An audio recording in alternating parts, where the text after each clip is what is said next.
Welcome to News Today with WDW News Today. I'm Tom Corliss. Here now the news for July 29th, 2020.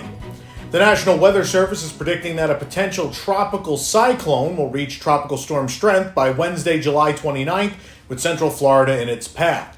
Potential tropical cyclone 9, which was 400 miles east of the Lesser Antilles, is forecasted to become a tropical storm by Wednesday, the 29th, producing potential flash flooding and mudslides across the northern Leeward Islands, the Virgin Islands, and Puerto Rico.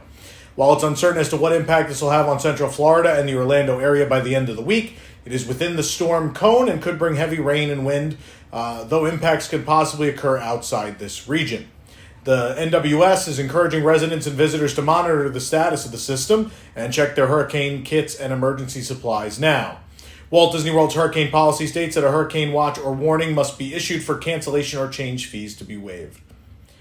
The Actors Equity Association recently targeted Walt Disney World for denying performers of face masks and COVID-19 testing. Reportedly, the association requested face masks and regular testing for all performers, and Disney denied such requests.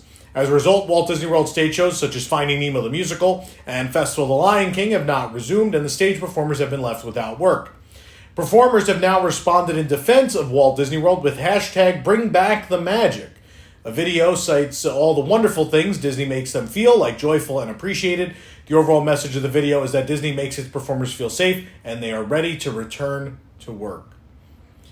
With the announcement of Splash Mountain being rethemed to Princess and the Frog at both Disneyland and the Magic Kingdom of Walt Disney World, fans have been clamoring for a restaurant as well, manned by Tiana herself in the parks as the perfect accompaniment for the new attraction. In an exclusive interview with People magazine, the voice of Princess Tiana, Anika Noni Rose, expressed her own interest in a potential restaurant for the Disney heroine. Quote, "People keep asking me like I'm in charge of making the restaurant at Disney," Rose says with a laugh. "I'm like one thing at a time, but people are excited. That makes me feel good because it's been 11 years since the movie came out. For people to still have a great, excited, motivated love for Princess Tiana and for the movie is really wonderful. I've looked forward to Tiana's palace. Tiana's place is what she thinks about in the beginning of the movie. Then she builds Tiana's palace.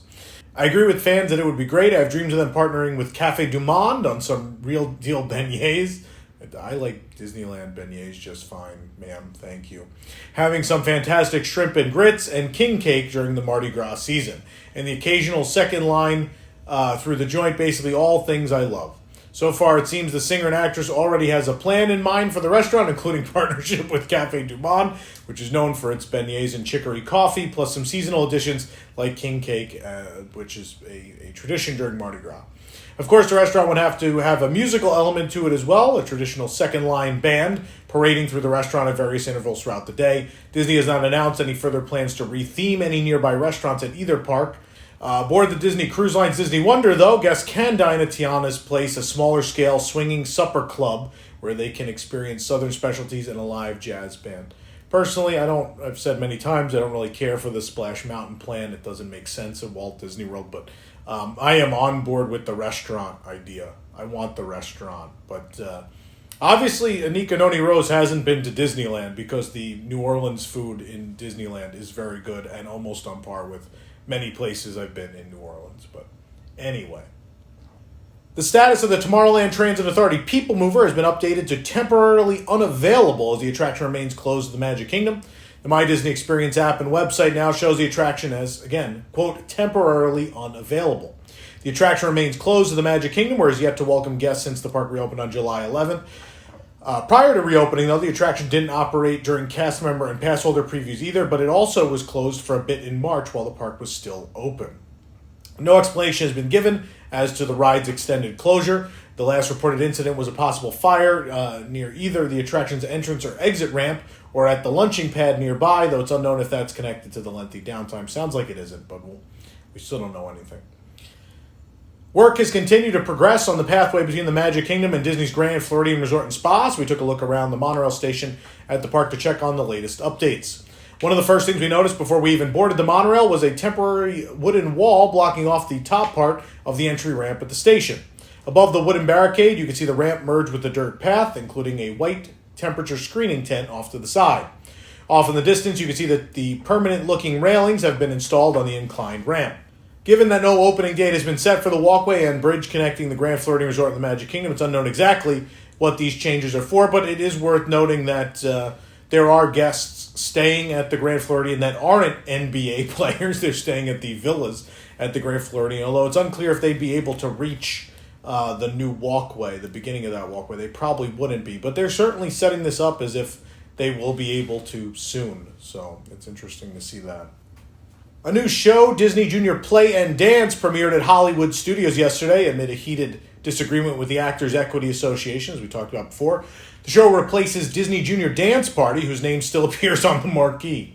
Showtimes daily are 11:15, 11:55, 12:35, 1:20, 2, 3:30, 4:15, 4:55, 5:35, and 6:20. The show features a DJ playing songs from popular Disney Junior television shows, while favorite characters like Mickey Mouse, Doc McStuffins, Timon, and Vampirina make appearances. This isn't the first show replacement at Walt Disney World to premiere during the equity labor dispute. When Animal Kingdom reopened, Feathered Friends in Flight replaced Up a Great Bird Adventure, which featured equity performers, and it's also better than Up a Great Bird Adventure. So I don't know what that says, but... Cream cheese pretzels are a beloved Disney park snack. However, the popular food item was notably missing after the reopening of the Walt Disney World Resort, as many menu changes have occurred across property. These changes have hit many snack kiosks around the parks, but the one outside of the Chinese Theater in Hollywood Studios has reintroduced the popular food item. That's right, the cream cheese pretzel is back. We noticed, you may remember a couple days ago, we noticed a note that said cream cheese pretzel requests and had a tally on it. Well, it seems that might have worked to bring it back to the stand quickly.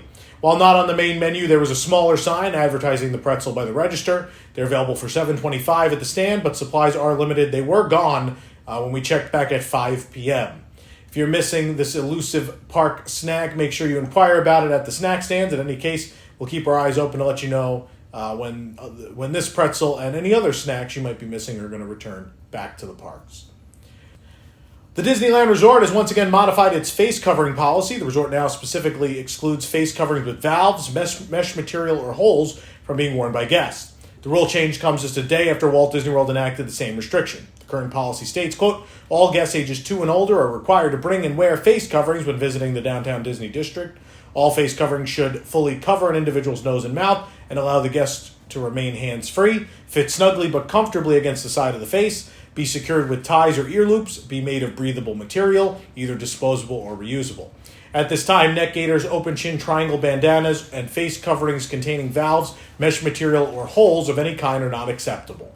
Guests may remove their face covering while actively eating or drinking outside, stationary, and maintaining appropriate physical distancing. Costume masks are not considered appropriate and are prohibited from being worn in alignment with the existing rules.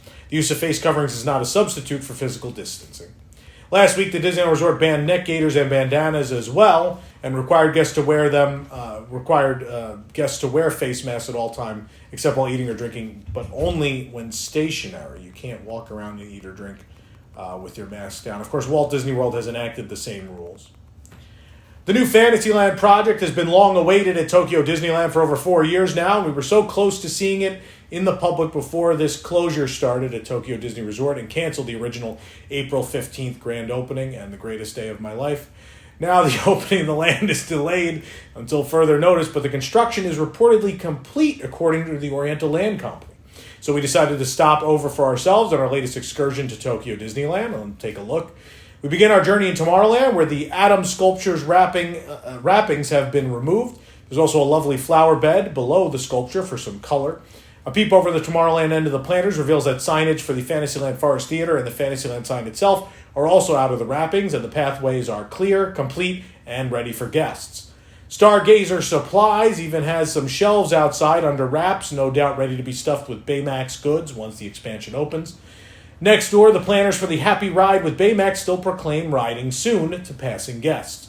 Only time will tell how far soon is away. Unlike the rest of the signage around the attraction, the main sign for the Mater's Junkyard Jamboree / Swirling Saucers clone is still covered under wraps. We do know now that the Happy Ride with Baymax will offer both standby and fast pass. Tokyo Disney Resort sometimes does this with new attractions and quietly removes them later once the novelty is worn off, similar to when It's a Small World reopened in 2018. Those height markers are also pretty neat, don't you think? Don't worry, Baymax will be swinging around with you soon enough. Last week, we talked about the adorable Baymax cat hybrid vending machines in Tomorrowland. What we forgot to highlight is that the Hamada family cat, Mochi, is lounging above the vending machines. For the first time, we could see the Big Pop completely out of scaffolding, and even inside a little bit. This shop will offer 3 special popcorn flavors as well as a number of different buckets when it opens. A deactivated digital sign is also out in the open, presumably to either display the wait time or the current popcorn flavors, both of equal importance in Japan. Things are looking pretty cozy over at Maurice's Cottage. The new Beauty and the Beast centric area loop is now playing, which was a wonderful sound for us to hear.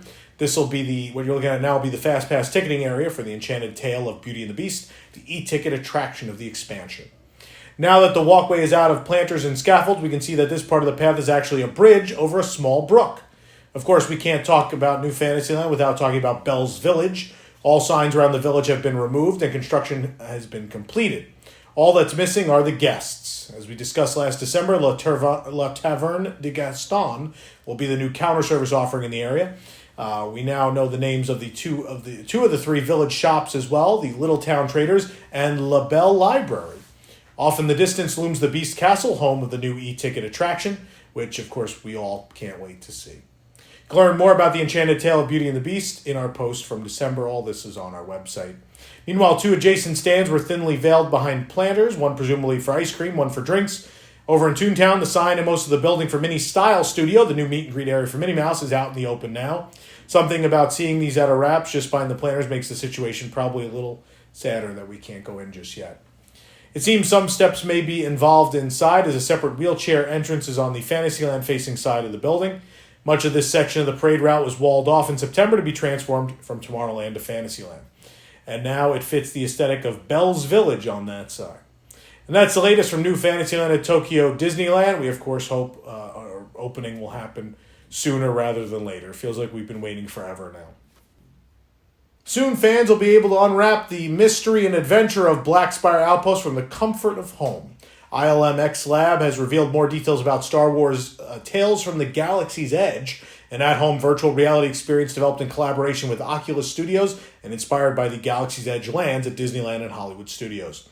When you start your adventure on Batuu in Star Wars Tales from the Galaxy's Edge, you'll meet some interesting, deadly, and adorable beings. ILMX Lab, Lucasfilm's award-winning immersive entertainment studio, released an exciting new behind-the-scenes video on the upcoming virtual reality experience, revealing story details and introducing some major new characters. As announced in the featurette, acclaimed actor and comedian Bobby Moynihan of Saturday Night Live, Star Wars Resistance, and DuckTales will star as Cezalak, I'm sure I'm butchering that, a bartender with a penchant for storytelling who's central in this story. Quote, "He's a little kooky," says Moynihan. "Maybe being alone and not having a lot of customers has affected him." According to senior producer Alyssa Finley, Cezalak will tell stories and give you a gateway into the world of Galaxy's Edge. Indeed, as Azumel tells his tale, the player will get to live out those stories in VR, but not everyone on Batuu will be as jovial. Deborah Wilson of Mad TV and Star Wars Jedi Fallen Order fame will also join the cast as Tara Roshan, a determined Cornan pirate who leads a cell of Guavian Death Gang operatives on Batuu. Quote, "She runs a tight ship, literally and figuratively," Wilson says, "and when she has a goal, she will not take no for an answer and she will never relent.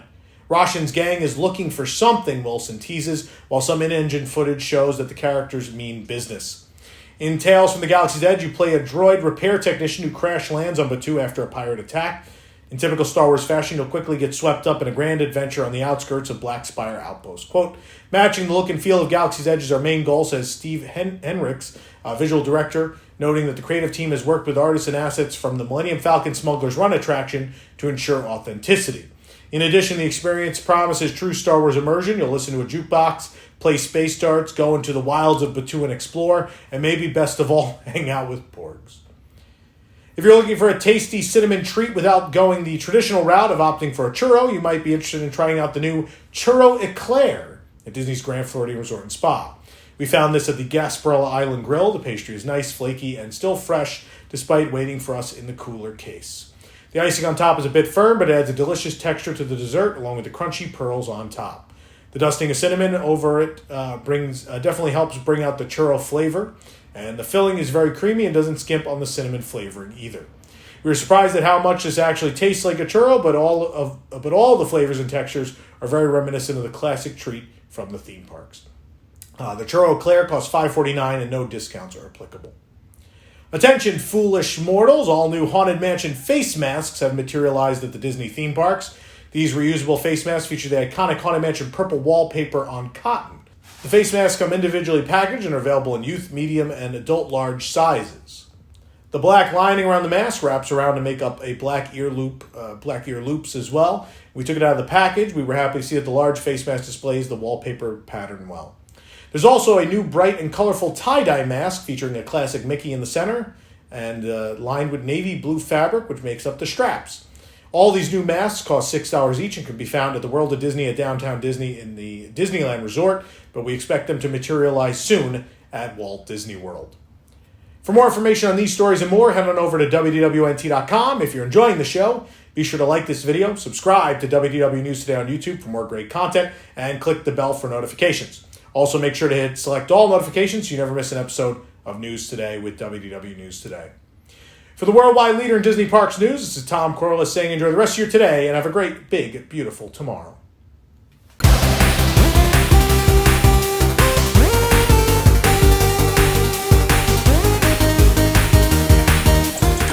Oh my God, that went right into my face. JPEG, I think it's going to be JPEG. Yeah, that makes sense, because then everybody on staff can be the Pokemon. I like. Yeah. Yes.